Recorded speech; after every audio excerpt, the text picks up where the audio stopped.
Greetings! Thanks for tuning in to Hire for Ed, how to access the online timesheet.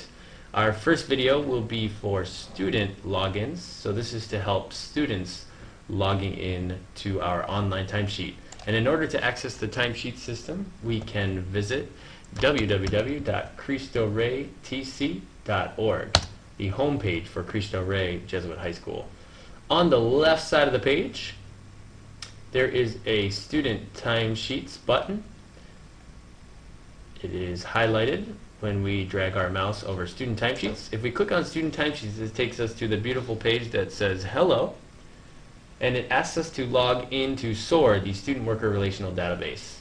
And for the sake of our demo today, we are going to use our model student from the company Monsters Inc., and we will log in as Mike Wazowski.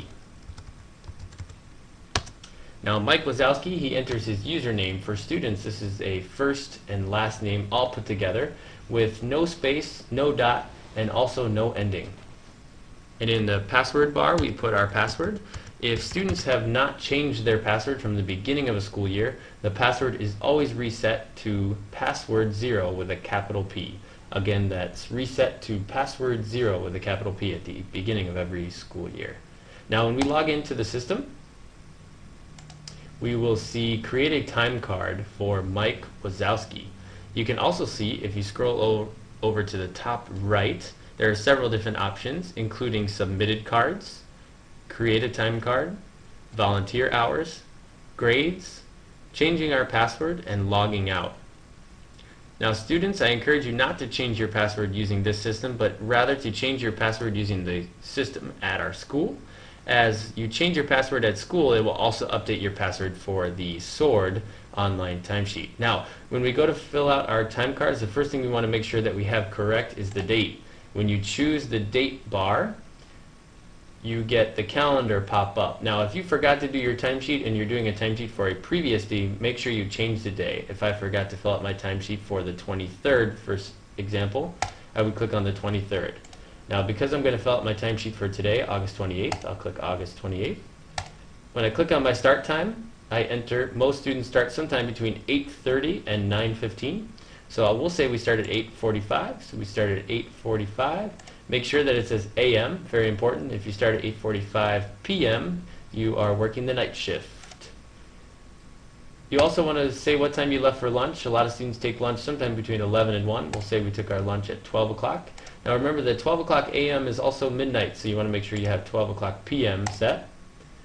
Most students have a half hour for lunch, so 12:30 p.m. would be our time back from lunch or lunch in.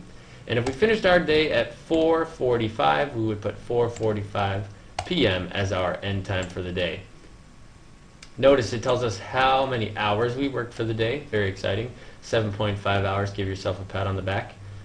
And we also want to make sure we choose our supervisor. Now this is most important. For Mike Wazowski's sake, we choose our supervisor. Now we have the option of Sully Sullivan or Sarah Quinn. Now maybe these are two supervisors that work within my company, but I work specifically for Miss Quinn, and so I choose Miss Quinn and her email address by doing that.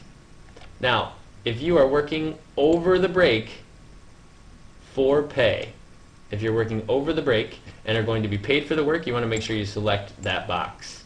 If you are making up a day that you've missed, and this is a makeup day, you want to select this box. And then you want to make sure you write in an accomplishment for the day. Now something that you would not want to write would be